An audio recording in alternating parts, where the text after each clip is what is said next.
This is the end, the one-eyed prince, too slow to comprehend. The ghost gave up his only son into the jaws of men. Well, I'd have screamed a sin, a tyranny, and you'd have screamed at me. You'd scream, you're not in.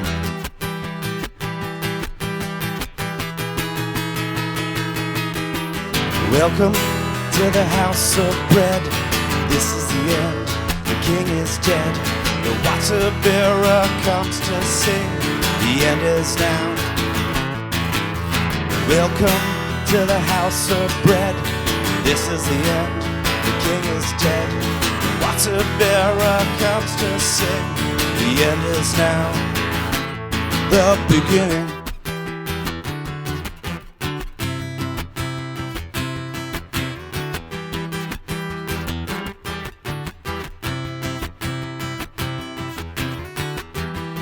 This is the word, the half-blood prince silently awoke. The days of stone to end his sorrow, fixing the man that broke. So man is saved and damned vicariously. A man is death, salvation should be so easy.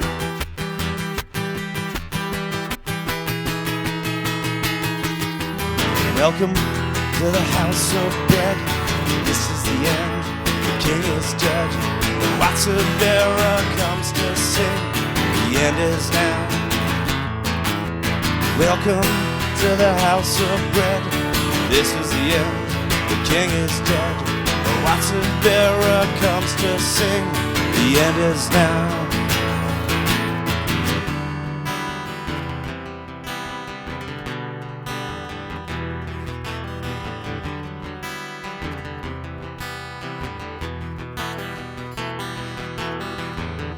Messiah, save you.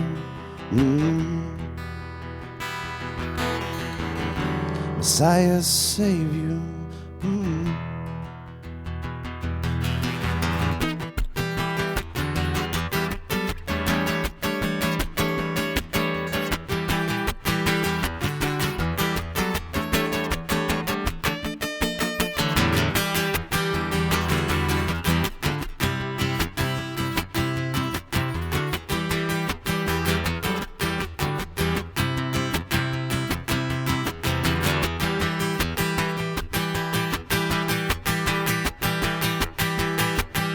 The end is now, the beginning.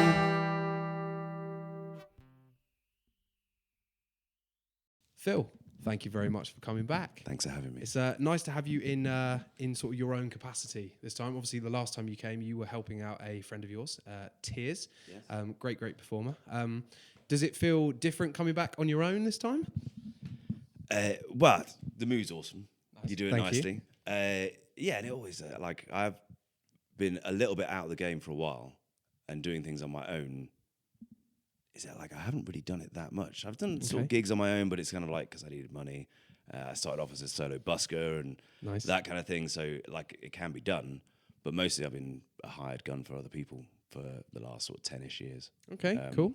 Which, has been great. But to strike out and sort of I've been writing songs the entire time. So just put these things out there and see how they sound and how they make people feel is exciting. Yeah. Nice. And is there any particular direction you're wanting to go in? For me, I like playing live. So more of that, basically. Nice. I've got a nice little number at a restaurant that's roughly 1.5 minutes walk from my house. Very nice. Which is excellent.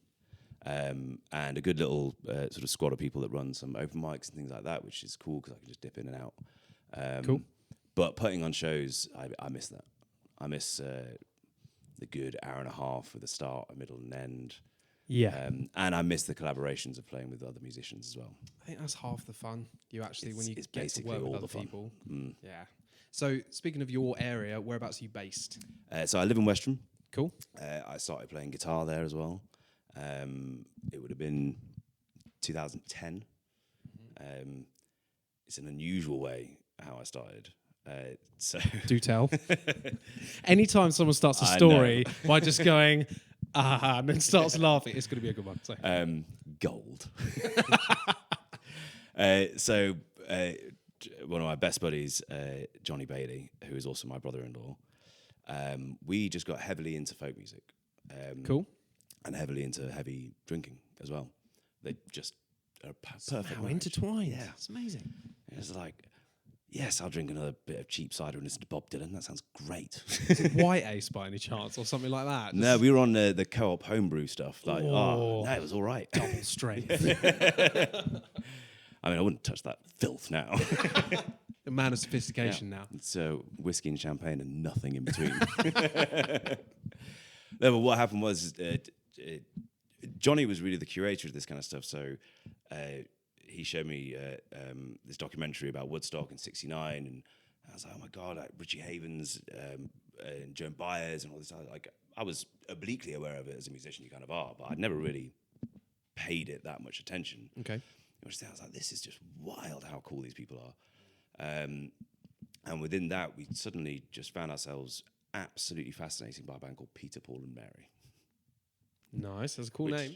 Considering I mostly play sort of like quite hard psychedelic rock, it's not normally where that starts. Because they're most famous for Puff the Magic Dragon. I mean, actually, now I say it out loud, maybe that does make sense. It is them, yeah. Oh, God. Yeah, which is from a children's album they did, which is very good. And also, Puff the Magic Dragon is an excellent song. Yes. But no, unfortunately, Mary Travers died. And around about 2010, and we went out to this quarry that's at the back of Westerham, made a fire, drank some cheap cider. Very nice. And we listened to Peter, Paul and Mary songs all night, and had a great time. And the next day, I bought a guitar. Nice. With the specific intention of doing nothing but play Peter, Paul and Mary covers. And a year to the day, we had our first venue, the two of us, which was in Westerham as well, at a hotel, in an underground bar that used to be a jail cellar. Sick. Fair enough. Yeah. Pretty cool. And we basically did that. We played as many Peter, Paul and Mary covers as we could. We weren't very good. We used to say the secret of, we were called the Greenwich Pilgrims, was that I couldn't sing and Johnny couldn't play guitar, but we both did both. Awesome. Great recipe. Yeah. But because we weren't very good, and I literally just learned guitar and learning how to play guitar and sing at the same time, that was a trip. Mm-hmm. We had to write songs because we weren't good enough to play other people's songs. Okay, and makes that's how sense. that started. Yeah. Very nice. Very cool. Mm. Oh, dude, that's awesome. So is there much of a scene in Westerham at the moment then? Not really. It's better than it has been. It's sort of come and gone. There's a few really good cover bands that have come from there, sort of, the sort of like pub. There's a Rolling Stones tribute act called The Licks, who I know have played around quite a lot.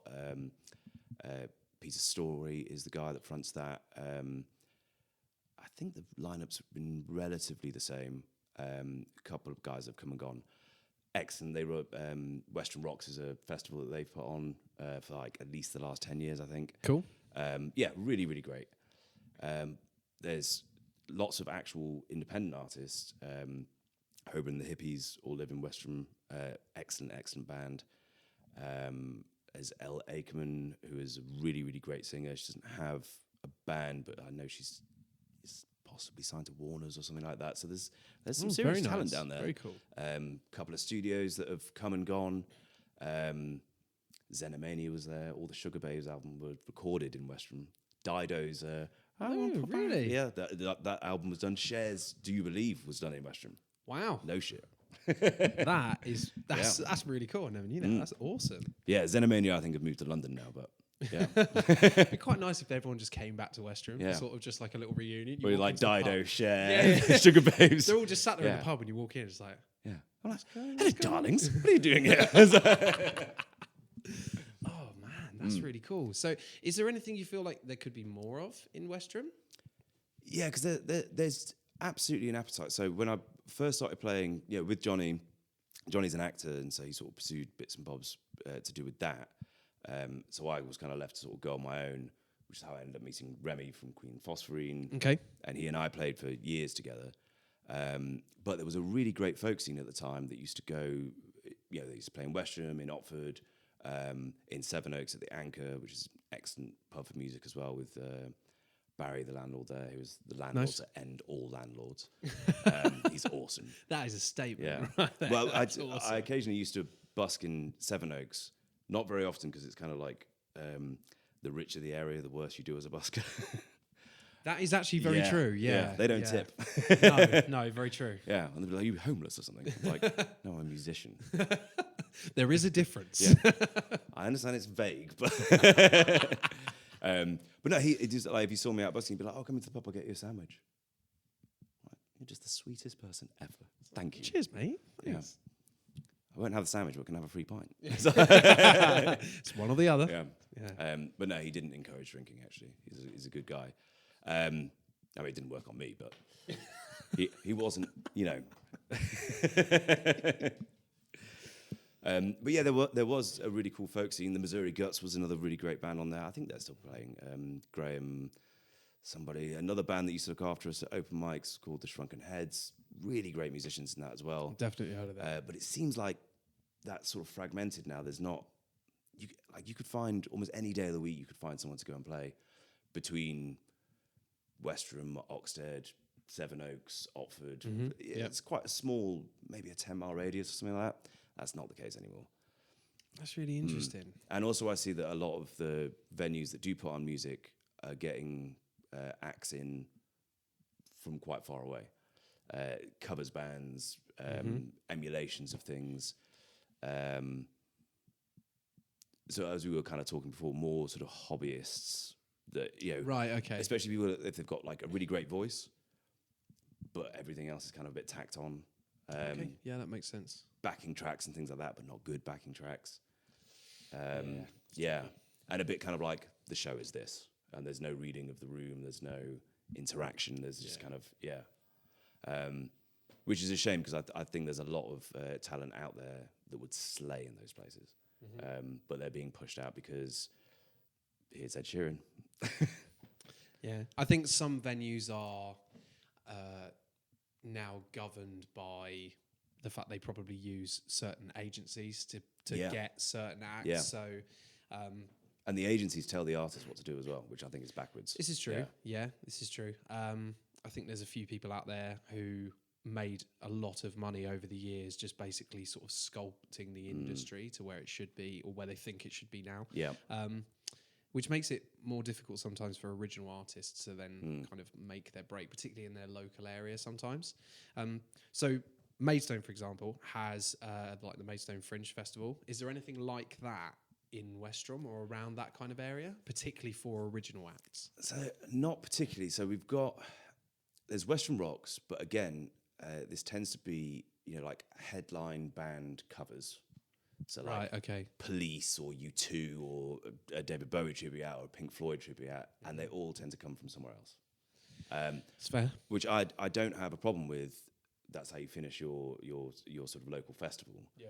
But those middle bits should really be filled with local up and coming people. Yeah, I agree. I think that's the way that needs to happen. Like I understand obviously these cover bands that work and produce these shows, like, and some of them are wild how accurate it is and how much fun they are. Oh, some of them are ridiculously good. But if you stack an entire day of that, it's actually exhausting. Yeah. And I get that obviously some of the newer acts, less experienced or just more unusual, is not how you finish a show. Yeah, but there's plenty of space for them to fill in some gaps and to open, to do stuff during the day. And I don't see that happening a lot. I think that's a real shame. It's a missed opportunity. Yeah. Yeah. Also, you're not going to give artists an opportunity to cut their teeth or to get that experience if you don't give them the chance. And over in Oxted, which I know is sort of over the border into Surrey there. Feels like there's a little bit. It feels like there's a rivalry there, like a county rivalry. It's just like over the. Do you like just stand there, just be like, oh, you lot? Like, I'm half Geordie, half Scouse, and all Irish, and I grew up in South Africa, which is child abuse. So these borders don't mean anything to me. But even the Oxted Festival, which is like fantastically successful. Yeah. And there is a local band, or a group of musicians called Idle Hands that have a lot to do with that. I don't know if they actually run it and operate it, but I know they've got. They're a great part of the reason why it's very successful.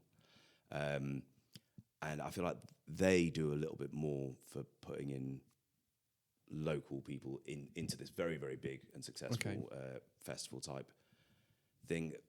Tunbridge Wells Oakland Live is awesome. That's not a million miles away from me as well. No, that's very true. That is always. I've played in really a couple of good pubs around Maidstone and Rochester and stuff. But yeah, that sort of organised summer music. Do a couple of weeks. Here's a band. Here's a pub. Let's get some venues together and let's generate some trade and some interest in an area. Yeah, we haven't got our shit together. So is that something you could do? Maybe I do, but I want to play music. Yeah. Yeah. I'm tempted. I'm sure I'll get roped into something. And I do want to see things like that succeed, but I'm lazy. I'm a relaxed hippie. It's just sometimes I think I can speak for probably myself a little bit here as well, and quite a lot of other musicians. Us musicians, we are very creative people. We're not necessarily good at business. No, I suck at that. Yeah. It's just like I like doing the fun stuff. I had 2 businesses. It went terribly. It's just like paperwork. It's like no, and it's organising other people as well. So big shout out to anyone who is a band leader. Yes, you are doing phenomenally well. Please do not stop, because you have to look after people like me, which is fun. And that is, I know we were talking about this earlier as well. A lot of people don't understand how much or how many people actually do that work. Yes. Yeah. Yeah. Like your man on the stage or your 4 people on the stage is not just that. There's normally a whole bunch of other stuff that's happened from the venue organisers and promoters and managers and sound engineers and people who go like, oh, I've forgotten my capo today. I'll have to go get one of those then. Yeah, exactly. Like, yeah. There's just it takes a village. It does, quite literally. It's like when you see obviously like huge touring bands come through. It's literally Arctic after Arctic just coming through and just almost taking over. As soon as like film crews, they just take over a town. Yeah, just almost a whole place. I mean, I've had a band that's big enough to take over a Nissan Micra. Oh man, yeah, it just gets a bit crazy sometimes, doesn't it? Bit mental. Have you got any stuff coming out soon? So at the moment, I'm still basically just getting back on the horse. COVID was a weird time. I was playing a lot beforehand, and then it just kind of killed everyone's buzz.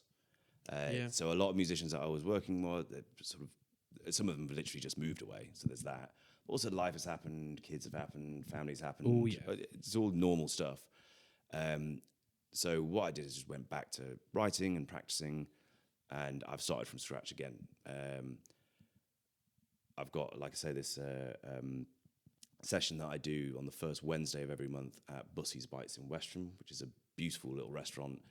It is a mix of Jamaican and Italian food, nice run by combo. a really, really lovely couple, Lola and Fab, who are just awesome. And we running as of next Wednesday, a week today. Yes. Nice. A new format, so it'll be running after dinner, somewhere around 8:30, a tight 45. Very cool. So I'm going to start off this first one with some original pieces of music and then the covers that inspired them, which I think is really cool. I've got my friend James Yox, who I mentioned earlier as well, from Hobo and the Hippies, is going to do the following month's one. There's another local guy called Chris, who I'm hoping to get into the one after that. And I've got a kind of list of people I'm trying to work through. Very get nice. them booked into just to, it's not a whole show, and it's not it's not like a long show, and it's not take requests or anything like that. They're going to come and deliver something. Nice. 45 minutes I think it's a good amount of time. You've had your dinner, get your glass of wine, relax. Let the artist do his thing. Yeah. I think it's going to be cool. Yeah. Nice. And it's not a very intimate place, like maybe 20 seats. Yeah. Okay. Yeah, that is. And no charge. There's a charge for the food. Oh yeah, of course. Yeah, you can't just turn up and expect to eat it free. But the musicians are available. Nice. Very cool, man. Awesome. Are you wanting to do like recording and stuff soon? Or? Yeah. So the plan is, I've been working with Lana Banana for a long time. Huge shout out to the guys at Lana, by the way. They are.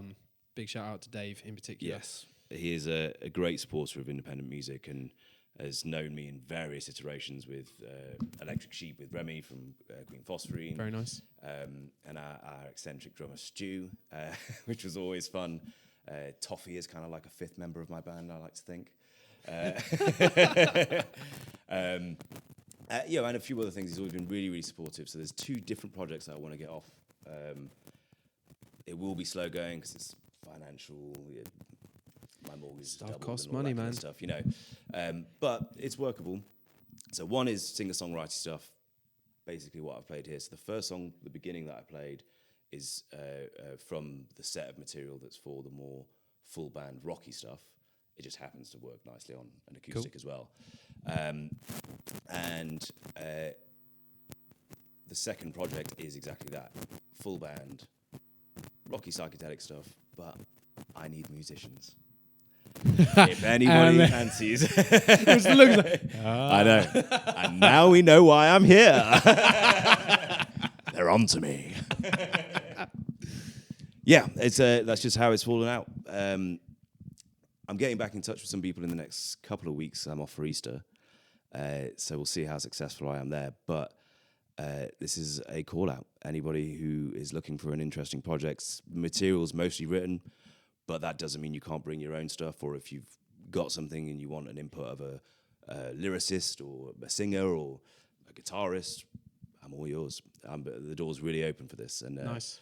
And it is very much brick by brick. Like, we'll have to just build this first. I kind of want to start the opposite way around from what I've done previously as well, which is where you rehearse for a little bit and then go out and just sort of jam it out for a while, in the hope that you're going to have a product at the end that you can then record. I'm going to start with the recording and the rehearsal as a wanna.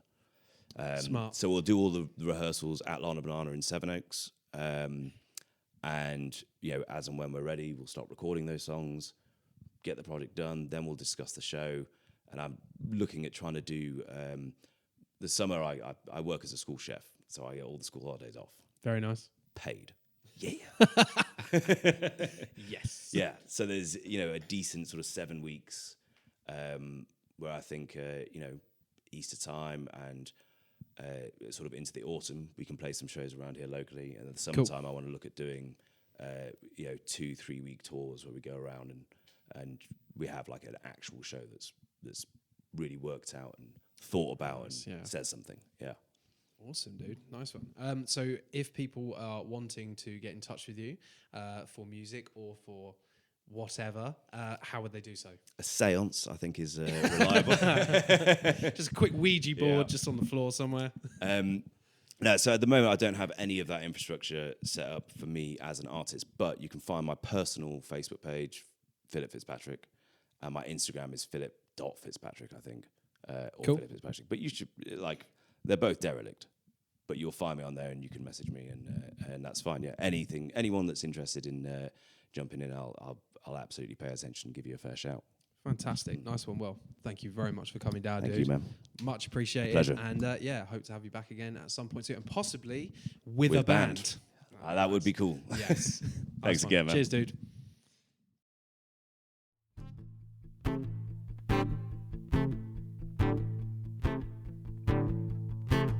Falling up a running stream,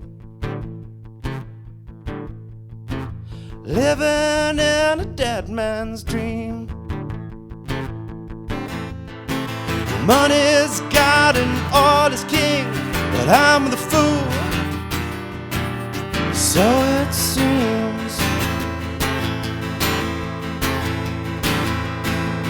Reach for me, I'll pick you up.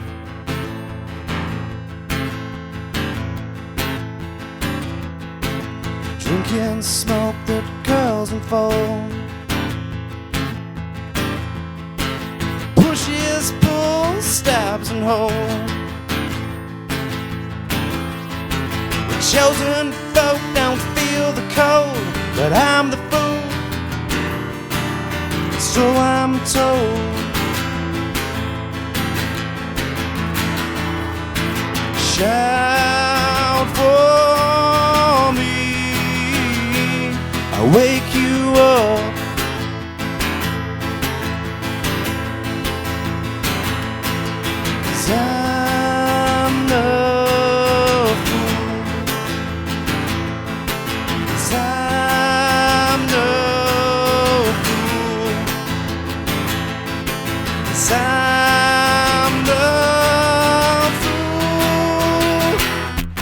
And I'm coming for you. I'm coming for you. I'm coming for you. I'm coming for you.